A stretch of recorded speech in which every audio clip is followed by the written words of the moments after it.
When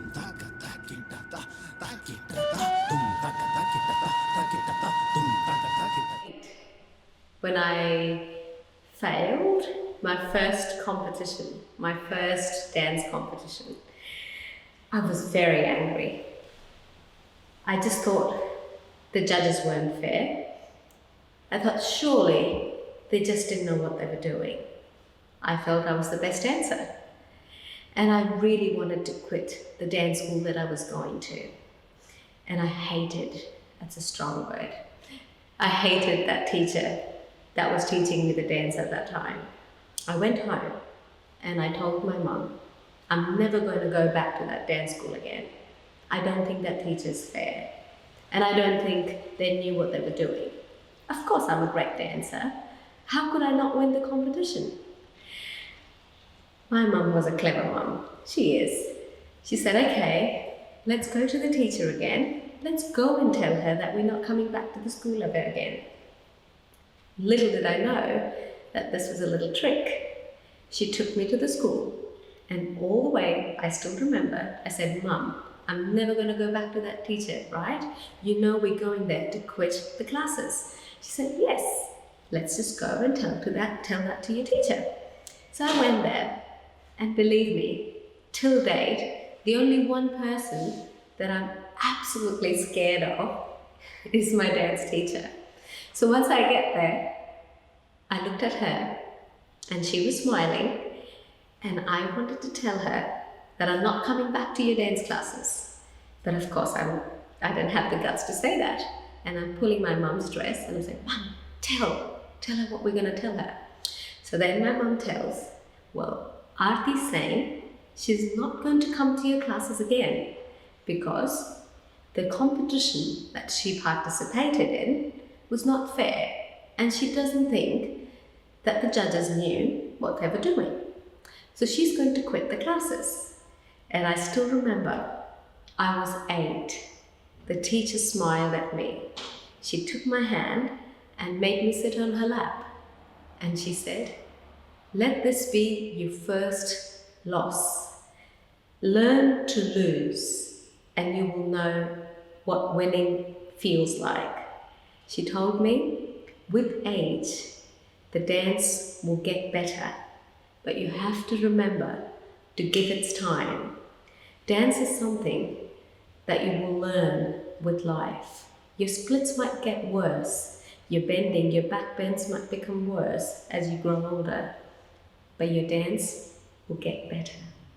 Hello, my name's Aarti Bajaj, and I will be talking to you about Indian classical and contemporary dancing. In Indian classical dancing, the experience of the art holds the most important part.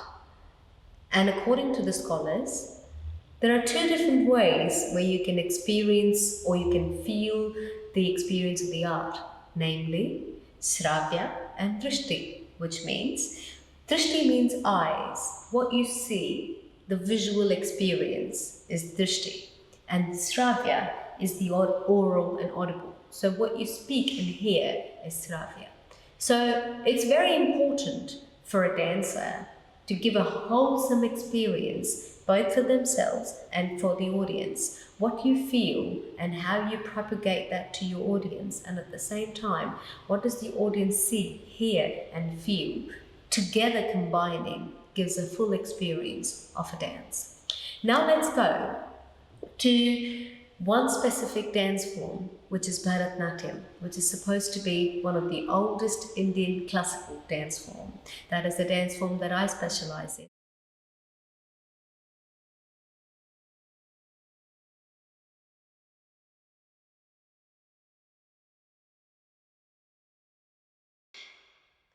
Bharatnatyam. What is Bharatnatyam? Well, all I can say, I've been learning, teaching, understanding Bharatnatyam for over 25 years, and I'm still learning. It's not just a dance form, it is a subject with lots of calculations, lots of creativity, and when everything comes together, holds the literature and philosophy as its grounds. That's Bharatnatyam. Let's talk about Bharatnatyam. Bharatanatyam is one of the oldest Indian classical dance forms where the word Bharata and Natyam means Bharata. Bha means bhava, which means emotions, expressions. Ra means raga, which means the melody. Ta means tala, which means the rhythm, the tune, the rhythm behind it.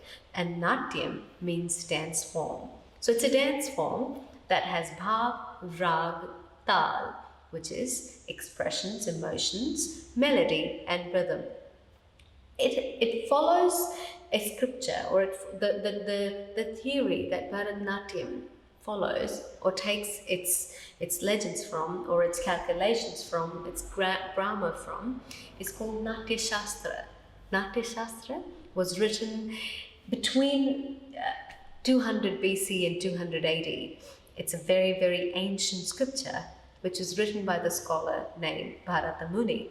It has all the scriptures or all the calculations that a dancer would need throughout its dance journey, throughout the life journey of a dancer. It doesn't just teach you steps, but it also teaches you how to portray yourself as a dancer. The decline had gone to an extent where then, when the Britishers were ruling India, there was an anti-nautch movement, a bill that was passed where the Indian classical dancing was completely abolished. It was completely declined. It was something that was not performed. It had lost its existence.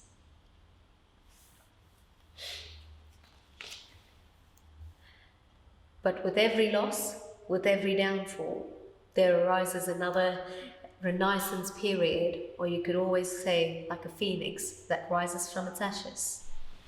The Renaissance period of Indian classical dance forms started in 1928 by E. Krishna Iyer, Bala Saraswati, Rukshmani Devi Arundel.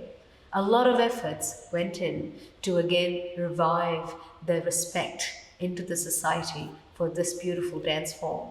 And then by 1936, a place called Kalakshetra, which is a renowned place even today in India, was opened by Rukshmani Devi Arundel, which is a platform, which is a school, which is a place where arts, where Bharatanatyam, where Indian classical dances got its respect back into the society. Let's talk about the Indian classical dance form, Bharatanatyam, the history of Bharatanatyam. It has gone through a lot of turmoil. It has gone through a lot of generational changes in it. It started with the scriptures that were written by scholar Bharat Muni between 200 BC to 200 AD. From then till now, it has changed its forms in many ways, whereas it went through many different generational changes through the different kingdoms, the different dynasties, different rulers that came and went, who had come to India. The dancers had a really high position in the society. Those were the times when the dancers were called Devadasis. Devadasis means the dancers who lived for the gods or for the higher supreme power of this universe. They had the biggest place in the society. They were certainly very rich, and they got a very independent, respected position. As the time went by, it did get maligned. The position got maligned. There was corruption that came in because the change in the rulers, the change in the dynasties happened. Slowly, the position of Devadasis went down. The respect wasn't there anymore. The corruption, the people who were looking after them, the priests, they got corrupted as well. And eventually, there came a point where this Devadasis, who hold the most supreme power or the supreme position in the society, came down to Rajdasis. Raj means kingdom. So these now became the dancers who danced for the kings instead of the supreme power or instead of the Almighty. Here was the time when the content, the creativity, the stories also got changed. Where it was danced, where the dancers danced, or the creativity came, where the soul would try and connect with the supreme power, all the creativity, the beautiful, the emotions were something that would transcend beyond the realms. Now suddenly it has moved to more materialistic, to more artificial, to more between mortals. Now it was a dance form where the creativity was by the creator or by the dancer for a king or a ruler in praise of another mortal. Suddenly, it started declining even more. Of course, there was more corruption. And as the rulers changed, as the dynasties changed, the praise changed as well, which means if the dancer danced for a particular king and created some sort of creativity for this king, and when the rules changed, the rulers changed, they were forced to change their creativity as well. They had to change their nuances, the way they spoke, everything for the next king. It lost its essence. And then there came a time where the Britishers came to India, and now from Devdasis to Rajdasis, all of those were demolished. They had no position in the society. It was also considered that good society or women or men who belonged to good families would not dance anymore. It came down to a real decline. But the dancers who were out there in the society and who had to feed their families, they had to earn their living. So what did they do? It went down to something called as Alankar Dasi. Alankar Dasis were the dancers who danced at any occasion, weddings, celebrations, birth, death, any celebration where you wanted some sort of entertainment. An Alankar Dasi would come and entertain. She would easily change her creativity or her content depending on what the occasion demanded. The respect had gone down, had declined. So in Bharatanatyam, before you start the dance repertoire or your session or your performance, and after you finish it, there is something that you always do, and that is called namaskara or namaskar, which you normally would hear it as namaste, but in a dance form. Let me quickly show it to you, then I will tell you the meaning behind it. So, in Katkamukha, so this movement or this position of the hand is called Katkamukha. 1, 2, 3, 4, 5, 6, 7, 8, 9, 10. This little repertoire or construct of steps, which is called as namaskaram, is always done before you start your session or your dance performance and after when you finish it. Why do we do this? What is the purpose or the meaning behind it? In Indian philosophy or in any dance form or any art form, we always, the Indian philosophy or the Indian structure is such, we like to connect this unit, which is the body, to the wider unit, which is the universe. Before or after we do anything, we always believe that energy cannot be created and cannot be destroyed. It can neither be created nor be destroyed. So there are two meanings behind this little construct that you do. One, in Indian philosophy or Indian spirituality, you believe that Earth is Goddess Earth. And because you are about to stamp on it, or because you're going to be a bit harsh on it when you're going to be performing dance steps, you might accidentally hurt her. So you asking Goddess Earth to forgive you even before you're about to start the dance repertoire. And also, once you've taken that forgiveness, or you've asked for the forgiveness, you come up and you seek blessings from 1, 2, and 3, which is 1 here is all the gods and goddesses, or all the energies in the universe. You're asking them to give you all the blessings or all the energies that would be required for you to perform. Once upon a time, there was this demon who was told that there is a child born with the name of Krishna, who will be the reason of his demise. He will be the one who will bring death to him. The demon's sister said, "Don't you worry, brother. I will kill him. I will go and kill that little baby. But you can't go there. We are demons." "You don't know me, brother. I am a demon. But with my trickery, I'm going to turn into a beautiful woman. I will go into the village now, look for him. There he lives.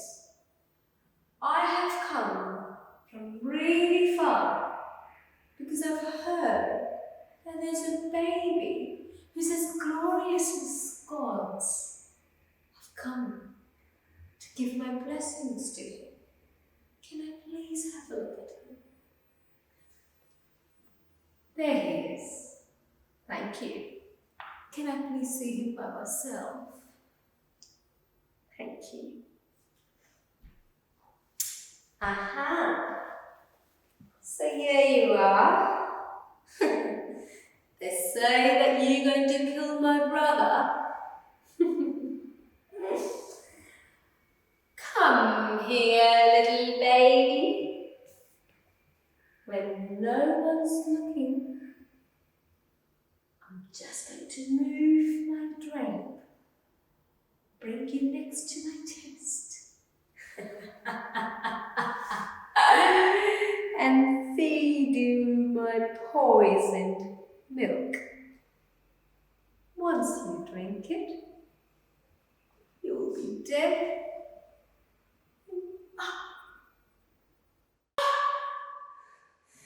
You scoundrel! You don't know who I am! Let me show you who I am! I'm the demon! Leave me!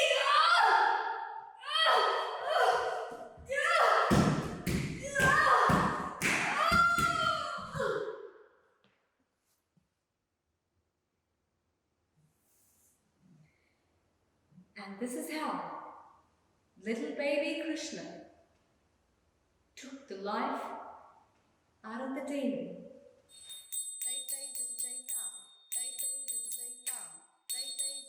You've seen me using these 2 pieces of instrument many times now. What are they?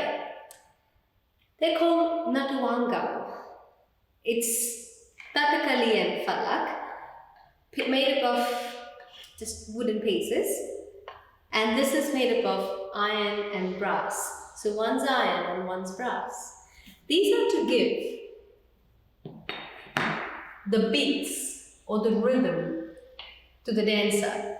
It also helps the dancer to know what speed it goes or the repertoire goes. Let's just show you again.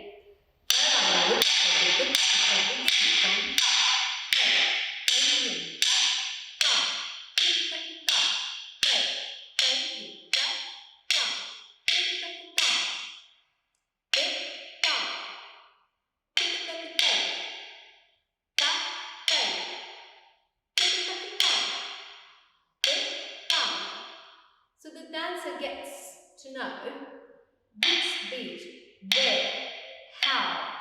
Also, once you get used to it, or when you're learning, you will know the different stances of the feet. So when you stand, when you put your feet out like this, or when you have the softer move. So, da, da, da, da, da.